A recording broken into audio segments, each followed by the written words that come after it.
Hi, I'm Johnny, and this is Comics Altruism. This is my entry into Spectacular Spider Grandpa's 500 subscriber Cover Me Up contest. And I almost didn't make this one because I was missing a single criterion from his list of covers where he's got like what he wants to see from you in your collection. And I could not figure out what I would show for the one thing, but we'll get to that in a second. I'm doing this way last minute because of that, but I happened to find that criterion while I was hunting for stuff to kind of bump up my 200 subscriber contest prize lot. So I'll just show them off and explain to you what he's looking for, even though you've only got one day as of the publishing of this video to make your own entry. He wants to see something with skulls, and so I thought just because it's shiny, Ghost Rider 2099 #1. I know it's not that impressive, and Ghost Rider is probably like a go-to for everyone who's entered your contest who I haven't watched. I've watched a lot of those entries, and they're really rad. And then we'll throw another Ghost Rider in there, because I guarantee nobody's shown off this Deathlock. And the next one was he likes to see red and black color motifs on covers. So I've got this one. And obviously, you gotta add this one if you're gonna do that. That is so cool. I would like to see that as a mural on my wall. If I had any kind of artistic talent, I'd probably make that happen. And then, yeah, just to add a little something to that. I would have shown off my entire Batman Who Laughs run, but two of the issues were not black and red themed. I don't even know if there were black and red themed available for those two issues. I just picked up what was appealing to the eye. Alright, this is the thing that I found very last minute. He wants to see sharks. So I found King Shark. And then I've been spending the last 3 days before and after work finally organizing my collection to make things a little more comprehensive.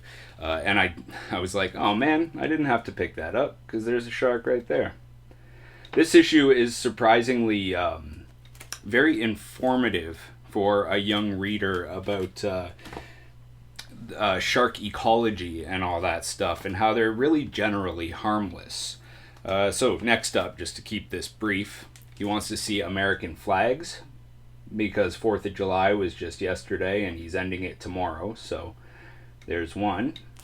And then this one kind of doubles because the last thing he wants to show, or wants us to show off, is some meat and potatoes. So this one kind of doubles. It's got the American flag in the background, but there's some definite meat and potatoes in there too. And then I've got so many copies of different books that are clearly meat and potatoes, but I just chose to go with the most recent acquisition. And I know you've got a copy of this Spider Grandpa, but Artgerm, his work is so refined and he puts so much work into it that even regardless of its subject, that's a solid piece of art right there.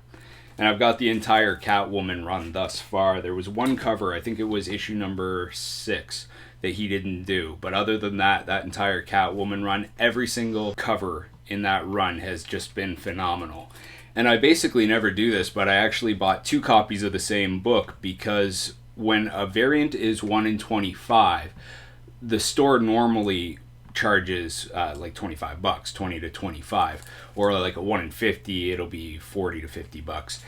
This one was not that. It was way cheaper. So I just chose to pick it up because I think that's, again, a solid work of art. And that's by Chris Anka, who his influences are definitely clearly more Japanese and a little more cartoon-esque. So this is probably the most refined of all of his work that we've seen thus far, and probably the best piece he's done. So there's your meat and potatoes. And then because I claim to be an advocate for gender equality, let's give you this for some meat and potatoes too. How about that? Maybe give you a closer view here. All right, you got that? Okay, there you go. just so that I was being even and fair with that. All right, Spectacular Spider Grandpa, sorry for the late entry, and I hope I made it just in time. It's an awesome contest, so thank you for that. That's it. I enjoy your work. Keep it up. Bye.